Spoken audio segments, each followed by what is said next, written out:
बिस्मिल्लाहिर्रहमानिर्रहीम। अस्सलाम वालेकुम डियर स्टूडेंट्स, हमने फिज़िक्स का जो टॉपिक पढ़ना है वो है कपल। कपल अगर लफ्ज़ी मतलब इसका लिया जाए तो कपल का मतलब होता है जोड़ा, यानी कि दो चीज़ों का मजमूआ होता है।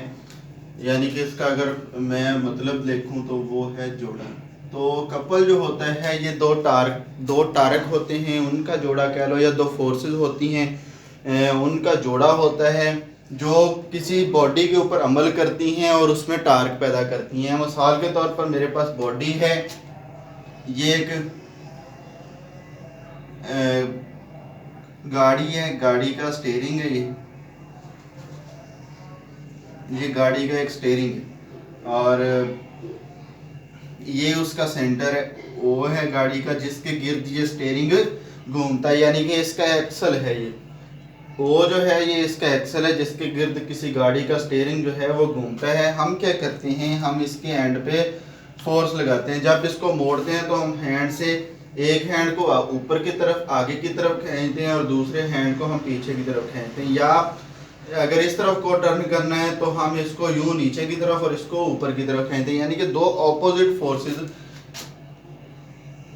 अमल करती हैं, इस तरफ को और एक इस तरफ को। इक्वल होती हैं और ऑपोजिट होती हैं। जितनी फोर्स ये वाली होती है उतनी ही फोर्स ये वाली अमल कर रही होती है, यानी कि इक्वल फोर्सेस जो होती हैं वो दोनों एंड्स के ऊपर अमल कर रही होती हैं। और इस स्टीयरिंग का क्या है, इसका एक्सिस ऑफ रोटेशन है, एक्सल है जिसके गिर्द ये स्टीयरिंग घूमता रहता है।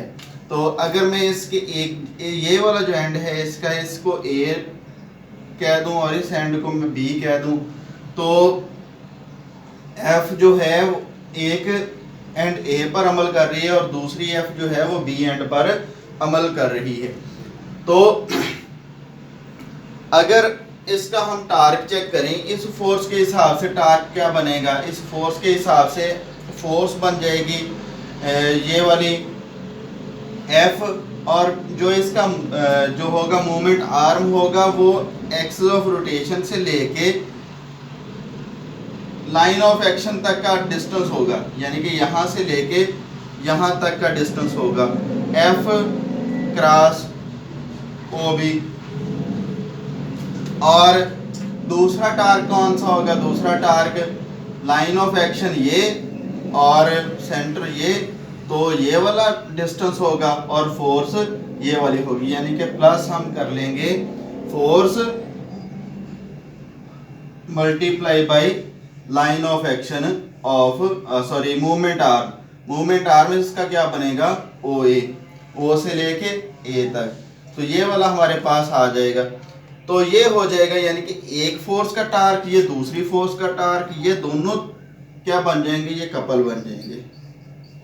कपल बेसिकली है टार्क ही, लेकिन ये दो टार्क जो हैं वो जमा हो जाते हैं। इसमें दो फोर्सेस अमल करती हैं, दोनों का अलग अलग टार्क होता है, तो उन दोनों के अलग अलग टार्क को कपल कह देती हैं। तो अगर मैं यहाँ पे इसको F को कॉमन निकालूं तो ये OB प्लस OA मेरे पास आ जाएगा। अगर मैं इनको ऐड करूं OB को और OA को, दोनों को ऐड करूं तो मेरे पास ये इतना OB है, O से लेके B तक ये वाला हिस्सा और O से लेके A तक ये वाला हिस्सा बनता है। तो टोटल मेरे पास कितना बन जाएगा, ये हिस्सा प्लस ये हिस्सा टोटल हो जाएगा यहाँ से लेके यहाँ तक। तो ये वाला पॉइंट कौन सा है, ए पॉइंट है, ये वाला पॉइंट कौन सा है, बी पॉइंट है। तो मैं लिख लूंगा कि F cross A B.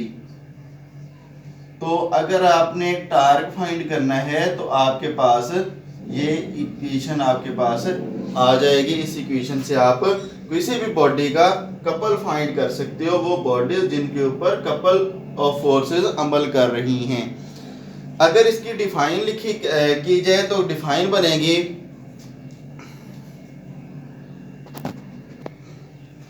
A couple is formed by two unlike parallel forces, यानी कि कपल जो है वो दो अनलाइक पैरेलल फोर्सेस से मिलकर बनता है। अनलाइक मतलब एक की डायरेक्शन एक तरफ हो, दूसरी की डायरेक्शन उसके ऑपोजिट हो, दूसरी तरफ हो।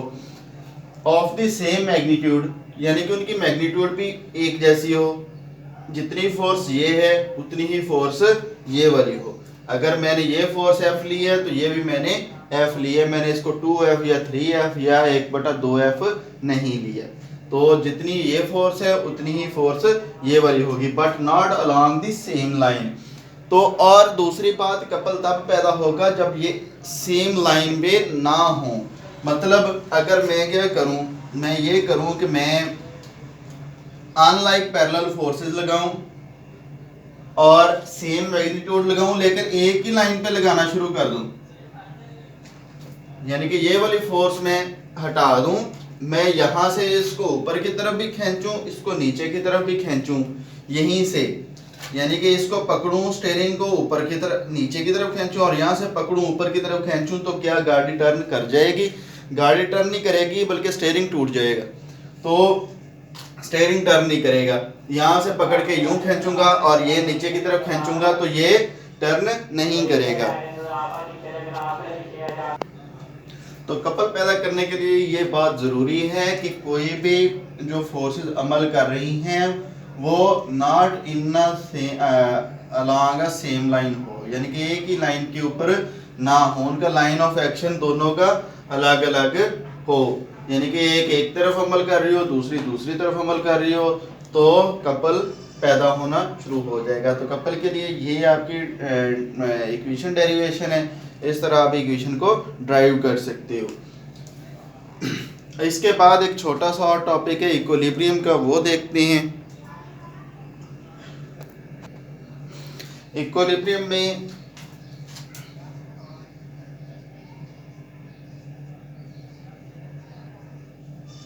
इक्विलिब्रियम आप लोगों ने न्यूटन का फर्स्ट लॉ ऑफ मोशन पढ़ा। फर्स्ट लॉ ऑफ मोशन में न्यूटन कहता है कि अगर कोई बॉडी रेस्ट के ऊपर है तो वो हमेशा रेस्ट के ऊपर ही रहेगी, और अगर कोई बॉडी यूनिफॉर्म मोशन में इन स्ट्रेट लाइन मूव कर रही है तो वो हमेशा यूनिफॉर्म मोशन में ही रहेगी, तब तक रहेगी, रेस्ट में भी तब तक रहेगी, यूनिफॉर्म है तो यूनिफॉर्म मोशन में भी तब तक रहेगी जब तक कोई नेट फोर्स या कोई एक्सटर्नल फोर्स उसके ऊपर अमल करना ना शुरू कर दे।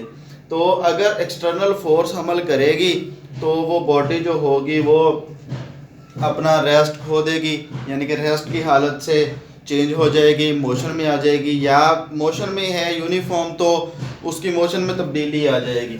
तो इक्विलिब्रियम भी तकरीबन उसी से मिलती जुलती एक चीज़ है। इक्विलिब्रियम में वो कहते हैं कि अगर कोई बॉडी मिसाल के तौर पर एक टेबल के ऊपर पड़ी हुई है, कोई बुक पड़ी हुई है टेबल के ऊपर, तो ये कब तक पड़ी रहेगी? तब तक पड़ी रहेगी जब तक कि इसके ऊपर कोई नेट फोर्स अमल ना करना शुरू कर दे, कोई बैरूनी फोर्स इसके ऊपर अमल ना करे, हम इसको किताब को उठा ना लें, ये तब तक इसी टेबल के ऊपर पड़ी रहेगी। या कोई एक ये पिक्चर फ्रेम है किसी बच्चे की, ये बच्चे की गर्दन थोड़ी बड़ी होगी,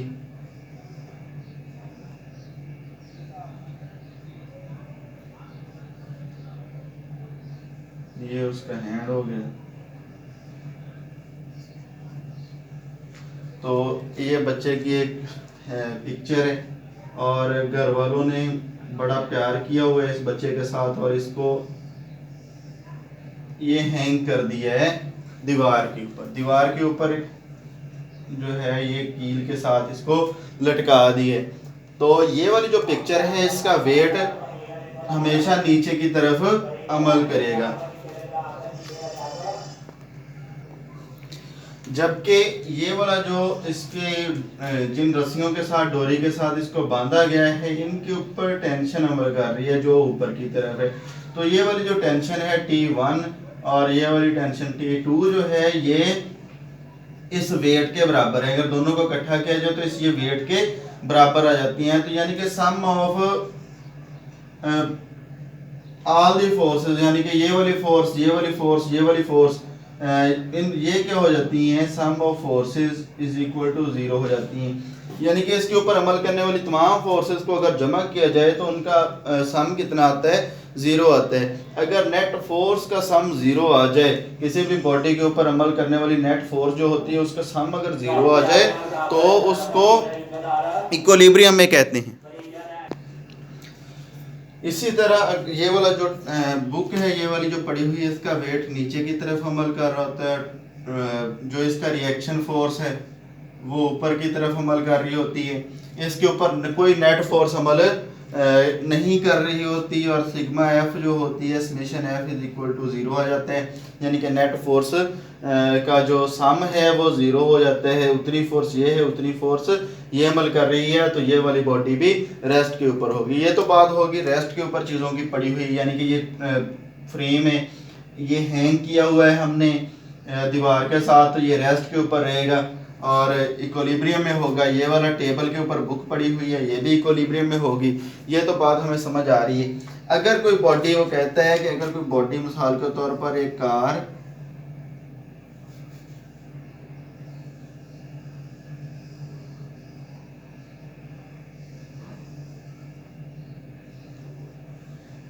कार है जी, ये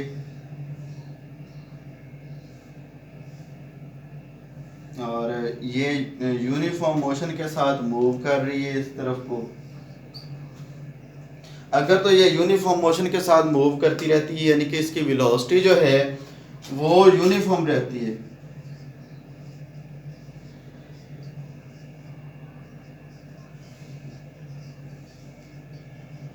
वेलोसिटी अगर इसकी यूनिफॉर्म रहती है, वेलोसिटी तब्दील नहीं होती, तो ये वाली बॉडी जो होगी ये भी इक्विलिब्रियम में होगी। कोई एरोप्लेन है,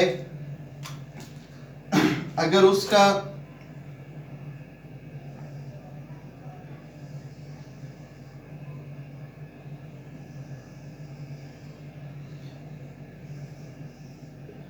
कोई एरोप्लेन है हमारे पास,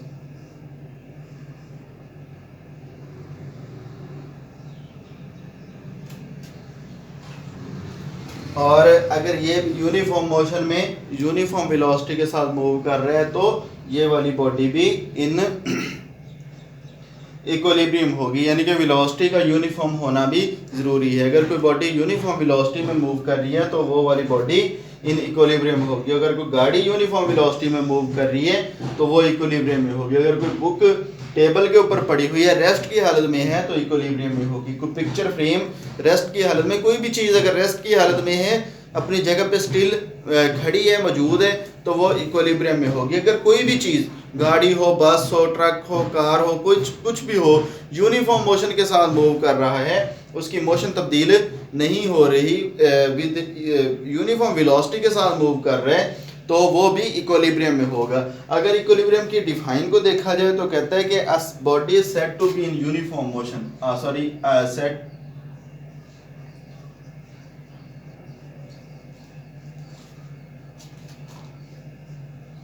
to be in equilibrium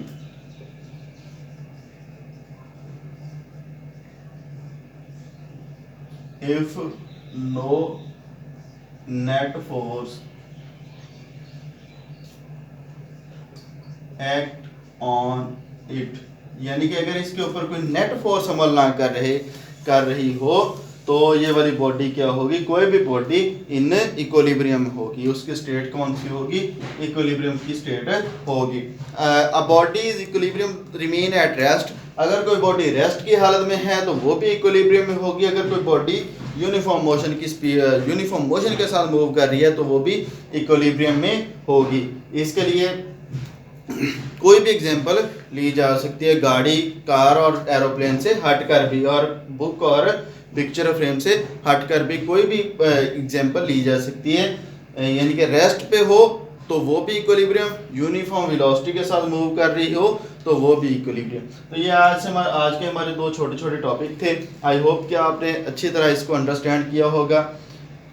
video को पूरा देखा करें और एंड पे वीडियो अगर अच्छी लगे तो उसको लाइक किया करें, चैनल को सब्सक्राइब करें ज़रूर इंशाल्लाह।